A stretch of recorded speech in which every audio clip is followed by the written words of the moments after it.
지금까지 인류는 미덕과 선행이 훈련될 수 있다는 관념에 의해 양육되었다. 행복해지는 법을 배울 수 있다는 관념. 행복을 가져다주는 특정한 인격을 연마할 수 있다는 관념이 인류를 지배해왔다. 그러나 이런 관념은 절대적으로 잘못되었다. 행복에 대해 가장 먼저 이해해야 할 것은 행복이 연마될 수 없다는 사실이다. 행복은 오직 허용될 수 있을 뿐이다. 왜냐하면 행복은 그대가 창조하는 어떤 것이 아니기 때문이다.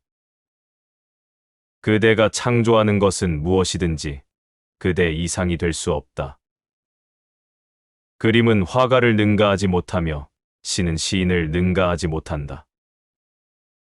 그대의 노래는 그대보다 더 하찮은 것이 될 수밖에 없다.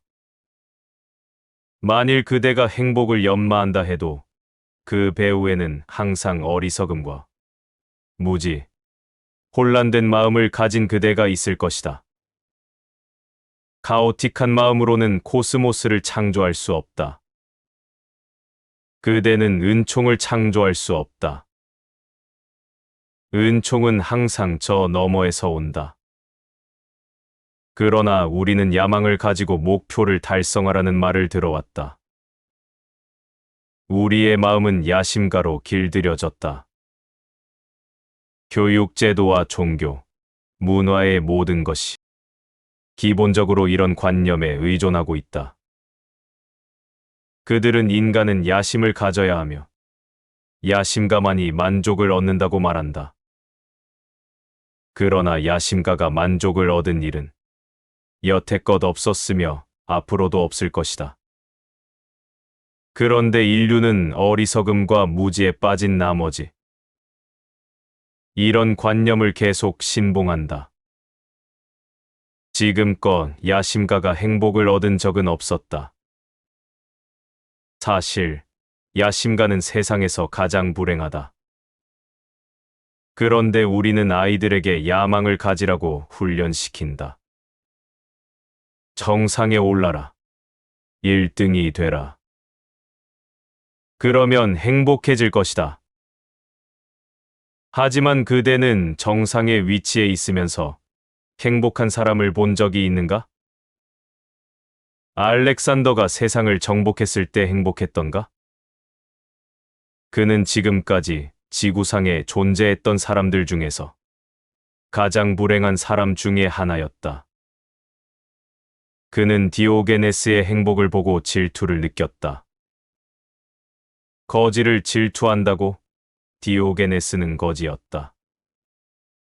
그는 아무것도 가진 게 없었다. 심지어 동냥그릇마저 없었다.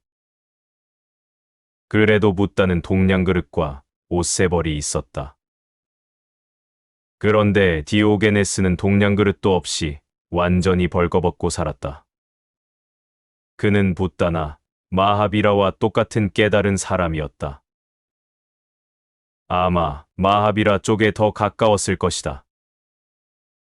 마하비라 또한 동냥그릇도 없이 벌거벗고 살았다.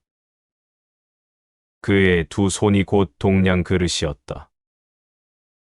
이 사람, 아무것도 갖지 못한 이 사람이 알렉산더의 마음속에 질투를 불러일으켰다. 알렉산더는 디오게네스에게 고백했다. 만일 신이 나에게 또 한 번의 삶을 허락한다면 나는 그에게 다음번에는 나를 알렉산더가 아니라 디오게네스로 태어나게 해주십시오 하고 부탁할 것이오. 디오게네스는 배꼽을 잡고 웃었다. 왜 다음 생으로 연기하는 것이오? 다음 생이 어찌 될지 누가 알겠소? 내일이나 다음 순간조차 확실치 않소. 그러니 다음 생은 말할 것도 없소. 만일 당신이 진심으로 디오게네스가 되기를 원한다면 지금 당장 이 자리에서 될 수 있소. 당신의 옷을 벗어서 강물에 집어 던지시오. 세계를 정복하는 문제 따위는 집어치우시오. 그것은 순전히 어리석은 짓이오. 당신도 그것을 알고 있지 않소. 당신은 자신이 불행하며 디오게네스가 훨씬 더 행복하다고 당신 입으로 고백하지 않았소? 그러니 지금 당장 디오게네스가 되지 못할 이유가 어디에 있소? 자, 이리 와서 내가 햇볕을 쬐는 강둑에 누우시오. 여기는 우리 두 사람이 눕기에 충분하니까. 그러나 알렉산더는 디오게네스의 제안을 받아들일 수 없었다. 알렉산더가 말했다. 당신의 제안은 고맙지만 지금 당장은 곤란하오. 하지만 다음 생에는 가능하오. 디오게네스가 물었다. 당신은 어디로 갈 예정이오? 세상을 정복한 다음에는 무엇을 할 작정이오? 알렉산더가 말했다. 그 다음에는 휴식할 것이오. 디오게네스가 말했다. 그거 참 터무니없는 소리구려. 나는 지금 당장 쉬고 있으니 말이오. 알레산더와 나폴레옹이 행복하지 못하다면, 록펠러와 카네기 같은 사람들이 행복하지 못하면, 세상의 모든 권력을 움켜쥔 사람들, 또는 엄청난 돈을 갖고 있는 사람들이 행복하지 못하다면, 출세한 사람들의 얼굴을 관찰해보라. 그러면 출세하고 싶은 생각이 사라질 것이다. 행복은 출세와 아무 상관도 없다. 행복은 야망이나 돈, 권력, 지위 등과 무관하다. 행복은 전혀 다른 차원에 속한다. 행복은 그대의 인격이 아니라 의식과 관계에 있다. 나는 인격이 인위적으로 훈련된 것이라는 사실을 다시 한번 상기시키고 싶다. 그대는 성자가 될 수 있지만 만일 그것이 훈련에 의한 것이라면 결코 행복해지지 않을 것이다. 사람들은 훈련에 의해 성자가 된다. 가톨릭, 자이나교, 힌두교의 성자들은 어떻게 해서 성자가 되었을까? 그들은 아주 세밀한 부분까지 훈련을 쌓음으로써 성자가 되었다. 나는 결코 인격을 믿지 않는다. 나는 의식을 신뢰한다. 만일 어떤 사람이 더 의식적으로 된다면 그의 인격은 자연히 바뀐다. 그것은 전혀 다른 차원의 변화이다. 그것은 마음에 의해 조작된 것이 아니라 자연스럽고 자발적인 변화이다. 그리고 자연스럽고 자발적인 인격에는 고유의 아름다움이 있다. 그러나 인격을 연마하기 위해 참고 산다면 그대는 분노를 떨쳐버리겠지만 그 분노를 어디에 버릴 것인가? 그대는 스스로의 의식 안에 분노를 버려야 할 것이다. 그대는 내면에 분노를 계속 쌓아 놓을 것이다. 그리고 억압된 분노는 언제든지 표면으로 표출될 것이다. 그대는 삶의 한쪽 면을 변화시킬 수 있지만 그대가 버린 것은 무엇이든지 다른 쪽 구석에서 자신을 표현하기 시작할 것이다. 그것은 당연한 일이다. 바위로 물기를 막으면 물은 다른 데로 흐르기 시작할 것이다. 분노가 존재하는 것은 그대가 무의식적이기 때문이다. 탐욕, 소유욕, 질투가 있는 것은 그대가 무의식적이기 때문이다. 그러므로 나는 그대의 분노를 억압하는 것에는 관심이 없다. 그것은 언젠가 나무가 없어지기를 기대하면서 가지치기를 하는 것과 같다. 그대가 기대했던 일은 일어나지 않는다. 오히려 나무는 더 무성해질 것이다. 소위 성자라고 불려지는 사람들은 세상에서 가장 성스럽지 못한 자들이다. 그들은 위선자이며 사이비이다. 물론 외부에서 본다면 매우 신성해 보인다. 얼마나 신성하고 상냥하고 사탕처럼 달콤한지 구역질이 날 지경이다. 그대는 그들을 찾아가 기도하고 존경을 바칠 수는 있다. 하지만 단 하루도 그들과 같이 살 수는 없을 것이다. 그대는 그들에게 진절머리가 날 것이다. 그들과 더 가까워질수록 그대는 더 혼란스럽고 당혹할 것이다. 그대는 그들이 분노를 억압하고 있음을 알게 될 것이다. 보통 사람들의 분노는 가끔씩 일어난다. 그러나 소위 성자들이라고 불리는 자들의 분노는 거의 영구적인 현상에 가깝다. 그들은 특별한 이유도 없이 벌컥 화를 낸다. 그들은 너무 오랫동안 분노를 억누른 나머지 사소한 일에도 벌컥 화를 낸다. 그들의 눈, 코, 얼굴이 분노를 나타낼 것이다. 그들의 삶의 방식 자체가 분노를 드러낼 것이다. 인격을 바꾸는 것은 쉽다. 그러나 진정한 변화는 의식의 변화이다. 더 의식적으로 되는 것, 더 강렬하고 전체적인 의식을 갖는 것.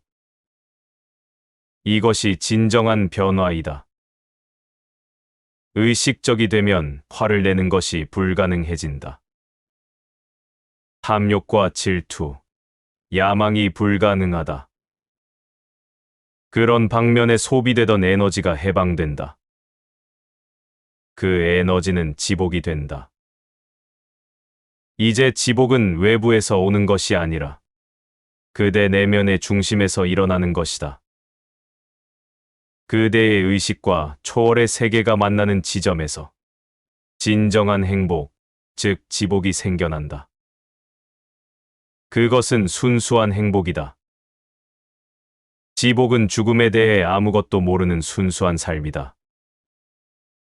그것은 어둠을 알지 못하는 순수한 빛이다. 그 지복을 아는 것이 목표이다. 그대 또한 그 지복의 경지를 얻을 수 있다. 나는 단지 사실을 말하고 있을 뿐이다. 전적으로 의식적이 되기 위해 노력하라. 평상시에 그대는 아무 의식도 없이 기계처럼 행동한다. 행동 하나하나를 철저하게 자각하는 것이다. 몸의 움직임과 마음의 변화를 주의 깊게 관찰하라. 가령 걸음을 걸을 때에도 완벽한 인식의 상태를 유지해야 한다. 팔을 흔들 때에는 자신이 팔을 흔들고 있다는 사실을 완벽하게 인식해야 한다. 평상시에 그대는 아무 의식도 없이 기계처럼 행동한다. 아침 산책을 할 때에도 다리의 움직임을 전혀 의식하지 못하는 상태에서 무의식적으로 걸음을 옮긴다. 육체의 움직임 하나하나를 철저하게 인식하라. 음식을 먹을 때에도 동작 하나하나를 주의 깊게 의식하라. 샤워를 하는 동안 물의 차가운 감촉과 그 즐거움을 하나도 놓치지 말고 의식하라. 그대에게 일어나고 있는 모든 일에 대해 깨어 있으라. 그런 일들이 무의식적인 상태에서 일어나게 해서는 안 된다. 마음에 관해서도 마찬가지이다. 마음 속에 어떤 생각이 지나가든 그 생각을 주시하라. 가슴 속에 어떤 감정이 떠오르면 그 감정을 주시하라. 그 감정의 물결에 휩쓸리거나 동화되지 말라. 이것은 좋고 저것은 나쁘다는 식으로 판단하지 말라. 명상이 깊어지고 마음이 고요해지면 에고가 사라질 것이다. 그대가 세속적인 것에 동요하지 않고 엄청난 에너지의 연못이 된다면 그 지복이 일어난다. 그것은 행복이라고 부르기보다는 지복이라고 부르는 것이 더 나을 것이다. 그대가 행복이라고 부르는 것은 상대적인 현상이다. 그리고 붓다가 행복이라고 부르는 것은 어느 누구와도 관계없는 절대적인 상태이다. 지복은 바다와 같은 상태이다. 경계 안에 갇힌 작은 에고로서의 그대가 사라지고 우주만큼이나 무한하게 되는 것, 그것이 지복이다. 해악으로 보낸 100년보다 명상으로 보낸 하루가 낫다. 붓다는 무의식적으로 행해지는 모든 행동을 해악으로 정의한다. 그리고 의식적으로 행해지는 행위라면 어떤 행위라도 모두 미덕이다. 그대의 삶은 악순환의 연속이다. 하나의 해악은 다른 해악을 야기하고 그 다른 해악은 또 다른 해악을 야기한다. 해악에서는 오직 해악만이 나온다. 그렇게 그대는 악순환을 되풀이한다. 그대는 그 밖에 무엇을 해야 할지 모른다. 그대는 선한 행위를 한다고 생각하지만 선은 결코 일어나지 않는다. 그렇지 않았다면 세상은 선으로 가득 찼을 것이다. 수많은 사람들이 선한 행위를 하고 있다. 부모들은 아이들에게 선한 행위를 한다. 그런데 선한 아이들은 다 어디로 갔는가? 남편은 아내에게 선한 행위를 하고 아내는 남편을 성자처럼 만들려고 노력한다. 그러나 그런 남편과 부인, 아이들은 모두 어디로 갔는가? 모든 사람이 자신의 관념에 따라 선하다고 생각되는 행위를 한다. 그들 모두가 어둠 속에 살아간다. 나는 선한 일을 한다는 생각은 에고를 강화시킨다. 그렇게 그대는 똑같은 악순환을 되풀이한다.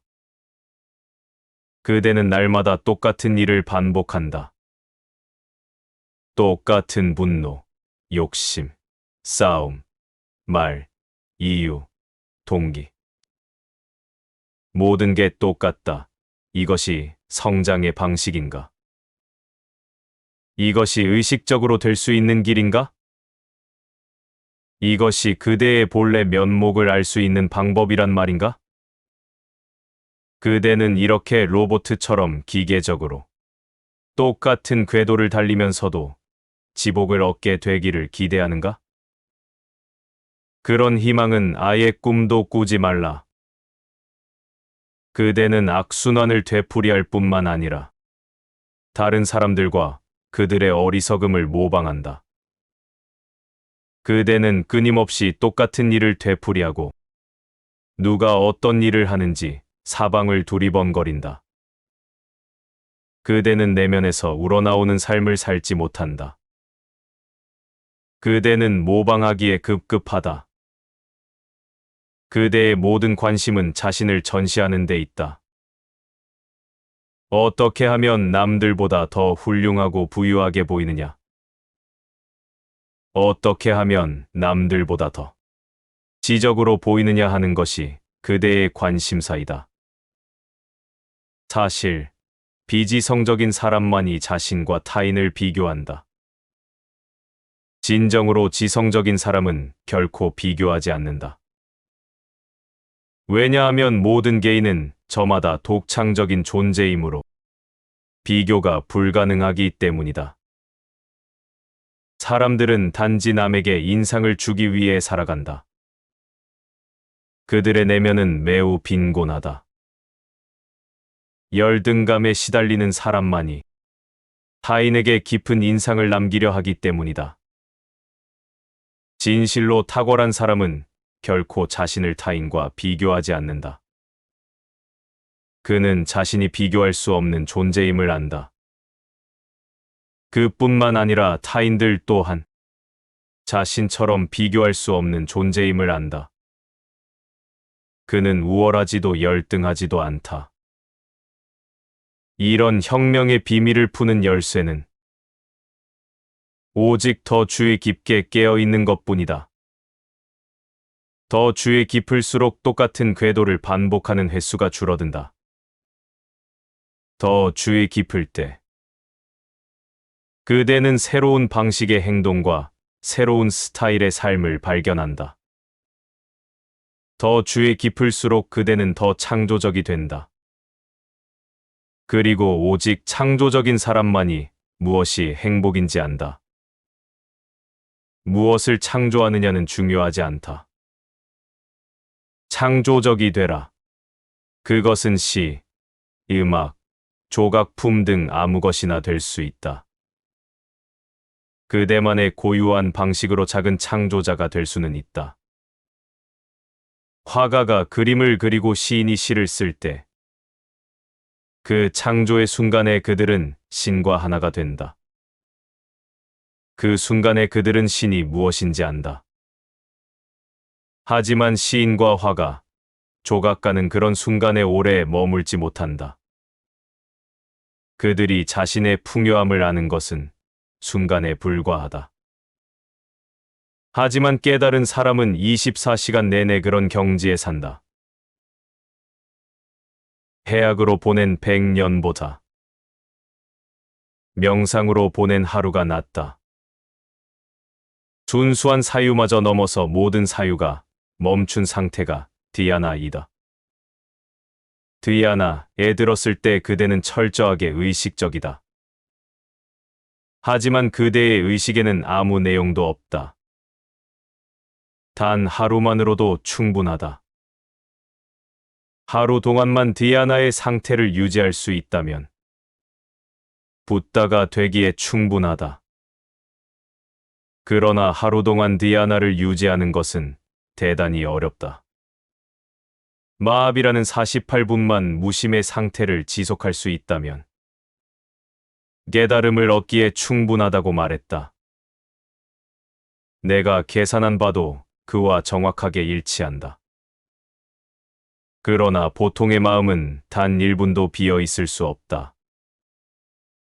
그러니 몇십 분이야 말해서 무엇하랴. 한번 시도해보라. 눈을 감고 앉아서 조용히 관찰해보라. 그러면 단 1분도 아무 생각 없이 있을 수 없다는 것을 알고 깜짝 놀랄 것이다. 간혹 찰나지간의 사념이 존재하지 않는 순간이 있다. 그 순간에 그대는 생각이 사라졌다고 말한다. 그러나 그렇게 말하는 순간에 마음이 속임수를 쓴다. 마음은 뒷문으로 슬그머니 들어온다. 조용히 귀 기울이면 마음의 통쾌한 웃음소리가 들릴 것이다. 마음은 그대를 속이는데 성공했다. 무념에 대한 생각 또한 하나의 생각이다. 마음에 사념 하나 없을 때 그대는 고요하다. 마음에 사념 하나 없을 때 그대는 평온하다. 그의 마음은 구름 한 점 없이 청명하다. 그는 호수처럼 순수하고 고요하고 깊다. 그의 의식은 호수가 되었다. 그 호수 안의 별과 달과 태양과 하늘의 모든 것이 비친다. 진리와 존재계 전체가 비친다. 그 고요한 의식의 호수 안에 모든 것이 여여한 그대로 비춘다. 여여함. 이것은 신의 다른 이름이다. 의식적이 되어라. 명상하라.